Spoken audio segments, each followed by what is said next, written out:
entirety of the cell contained. Watch this video carefully. Then what I will be doing is that I will be giving you these post-it notes. You're going to sit in, you're already sitting in pairs. So it's going to be a combined paired activity. You have to write down one takeaway after observing this video. What have you retained here? Write that point down after observing the video, not while observing the video. Okay? One important point that has stayed in your minds. Clear? Shall we start? Yes, ma'am. Shall we observe?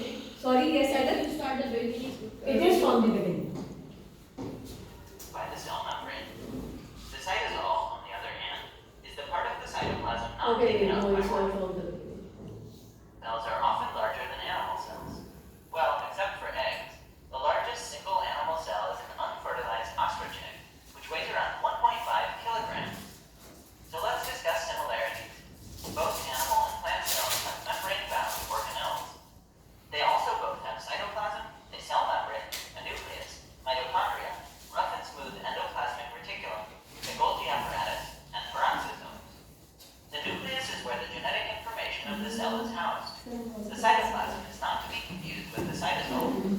The cytoplasm is the entirety of the cell contained by the cell membrane. The cytosol, on the other hand, is the part of the cytoplasm not taken up by organelles. The cell membrane is an important semi-permeable division between the cell and its surroundings. It allows the cell to control its own biochemistry by only letting certain substances pass through it. Mitochondria are the powerhouses of the cell. They are specialized to perform aerobic respiration, converting glucose to ATP, which is the energy currency of the cell that is used to perform functions necessary for life. Both rough and smooth endoplasmic reticulum help with the production and storage of proteins. The rough endoplasmic reticulum is covered in ribosomes, which translate RNA into protein. The smooth endoplasmic reticulum makes lipids. The Golgi apparatus modifies proteins. Peroxisomes metabolize waste. Now let's get to the differences between plant and animal cells. Very important. One major difference is that plant cells have a rigid cell wall around their plasma membrane. It is composed of cellulose, providing additional stability and protection. As a result, plant cells have fixed angular shapes, while animal cells are mostly round and irregular. Another important difference between animals and plants is how they obtain their energy. Plants are autotrophs, which means that they produce their own food. Meanwhile, animals are heterotrophs, meaning that they must ingest their food. Plants produce sugars through photosynthesis, and then break down the sugar to produce energy. Animals consume other organisms such as plants to obtain sugar, which they then also break down to produce energy. Plants are autotrophs thanks to special organelles called chloroplasts, which are full of chlorophyll, a green pigment that captures light energy to drive the reactions in photosynthesis. Photosynthesis is the process by which plants use the sun's energy to make sugar. Once the sugar is made, it gets broken down in mitochondria. Another important difference between plant and animal cells is in their vacuoles. Vacuoles in plant cells can occupy up to 90% of the cell's volume and have a single membrane. One of their roles is simply to fill up space, but they can also have digestive functions similar to lysosomes. Vacuoles have enzymes that perform many functions and can store nutrients or provide space to degrade waste substances. Animal cells can also have vacuoles, but they are much smaller than the large central vacuole in plant cells. There are multiple of them, and they don't take up 90% of the space. So here I am going to stop. Have you understood? Yes, This ma'am. was the main topic of discussion yesterday. We were keen about vacuoles and what are they up to. So now look at it carefully. Vacuoles in case of plant cell, they fill up 90% of the space is always taken up by the vacuoles. And what are their functions? Look at the functions. They can have digestive functions similar to lysosomes. They store nutrients. They provide space to degrade waste substances. Then look at animal. They can have vacuoles which are much smaller in size, and there are multiple of them. Different size there are numerous vacuoles. Plant and animal cells both also have cytoskeletons, which feature microtubules, intermediate filaments, and This part you can skip because it's However, not these part of the structures are process. arranged differently in plant and animal cells. Centrioles are present in all animal cells, but are only present in lower plant forms such as Chlamydomonas. Centrioles are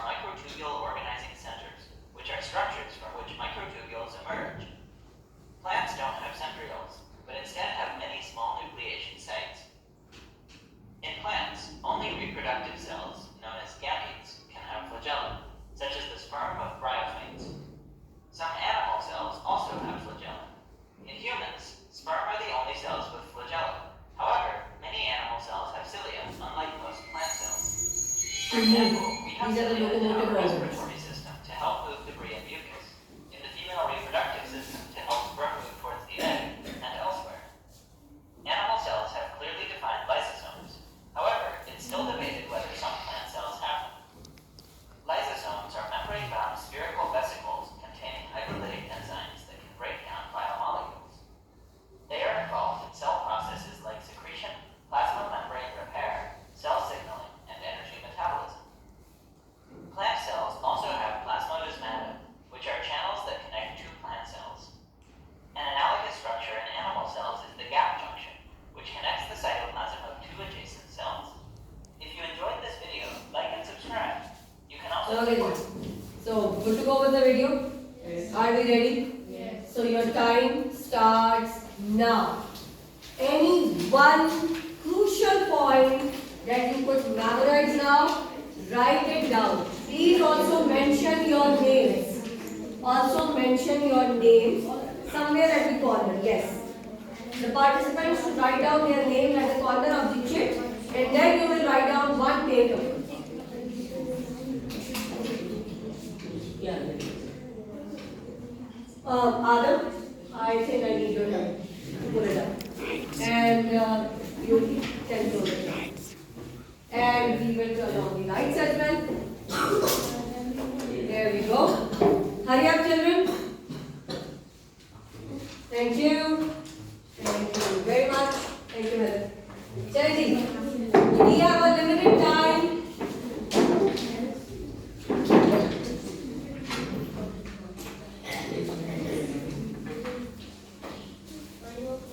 Thank you very much.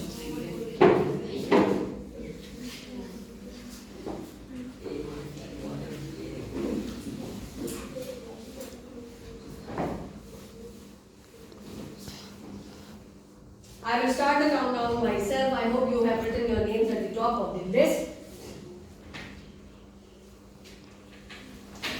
Names, please. Then one by one, once you are done, come and paste your post-it notes in a single line, symmetrically. Okay? Done? Have you written your names? Yes. Okay, please go and paste it over there. But I can have it. Can I have it? Thank you. I'll paste it myself. Done? I'll paste your chits myself. Once you're done, just raise your hands. Come on, hurry up. So the most tempting part in the video would be the guy who was eating a burger. He was having his mouth opened up like a as big as a burger. Done? Thank you. Yeah.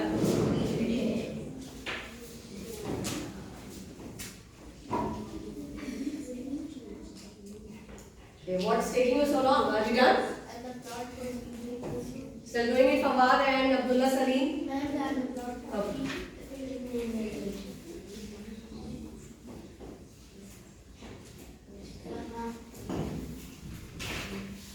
Thank you. Thank you.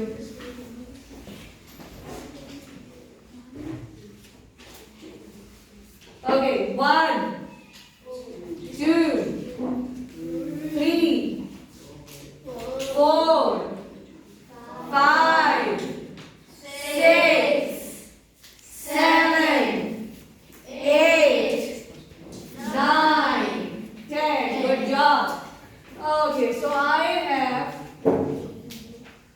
these notes right in front of me. Let's see. So it's Abdul Wasi and Daud, and they have written animal cells have smaller vacuoles than plant cells, but they have multiple vacuoles. What do you mean by they? Abdullah Wasi and Daud. Animal cells or plant cells? Animal cells. So animal cells have multiple smaller vacuoles. Okay? Yes. What do you think, children? Are they correct? Is this the very point? Yes. Okay, that sounds one of the differences that we could actually we will be using in future. Then we have Insia Laiba. The vacuole of a plant cell takes up to 90% of the cell space. Yes. And the spelling of vacuole would be Please be very vigilant with the spellings, children. Then we have Ibrahim Haider Jazib. The mitochondria is the powerhouse of a cell. It helps in digestion. Yes, it is one of the storehouse from where we get the energy supply. The ATPs are converted, adenosine triphosphates are converted into adenosine diphosphates. And then energy is released, and that energy is further utilized for the other functions to be carried out by other cell organelles of the cell. Okay, excellent. Very good point. Then we have Kiran and Anaya. Difference between the vacuole of animal and the plant cell. Plant vacuole, they can store food that help in digestive system. Animal vacuole are smaller and still can store food. Yes, very good. Very good. Excellent. Very good point. Sayyid Abdul Wahab and Adam Chima. Plant cell. Plants need sunlight to make sugar. Once the sugar is broken down, it gives the plant energy. It gives energy to the plant. Yes, okay.